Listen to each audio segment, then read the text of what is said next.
Your client agreed to this settlement, so I'm assuming he's on board with it. But can you just give your thoughts and your client's thoughts on it? Because on the surface, it doesn't seem that bad, but at the same time, I mean, it's in line and maybe even more severe than some of the other people involved in this case. So what are your thoughts on what was ultimately decided today?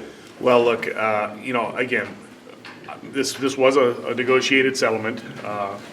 Look, Dillon's goal is to get back and start fighting. Right? He's already lost a fight. He was supposed to fight for Bellator in February. That didn't happen because of the suspension. There's a lot more that surrounds that. But at the end of the day, Dillon has acted in a professional manner. He's done the right thing. His goal is to get back and to fight for Bellator as soon as possible. It looks like that he has a potential to do that in mid to late May.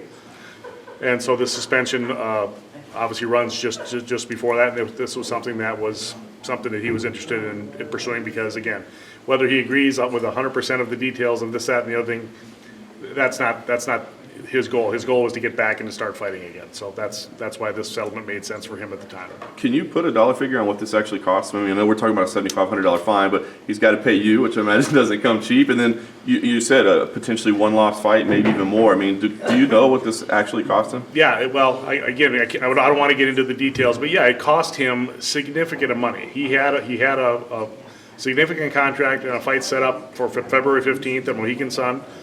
And he wasn't able to participate in that, so he lost that money. That money's gone. So in addition to the fine he paid here, he's already lost that additional. So really, he paid a lot more of a price than just what's on the paperwork today.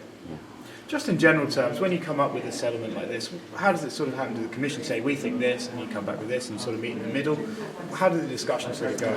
That's accurate. I mean, I've been talking with the Attorney General's office on behalf of the commission probably since November. With respect to this, and this was a very unique set of facts, of course, that surrounded particularly the Dillon Danis piece of it. I think there were a lot of factors where if Dillon really had wanted to, and we certainly discussed his legal options in that regard, he could have taken this in a different direction. But again, to be 100% candid and clear, Mr. Danis accepts the ruling of the commission today. He agreed to that fine, and he's excited to get back into the cage. And just why are we hearing about Danis today and not last month? Is it because the facts around him were a bit more murky than the others? The commission's, the executive director's legal counsel through the Attorney General's office, their goal was to try to deal with the bigger issues first with Conor and with Khabib.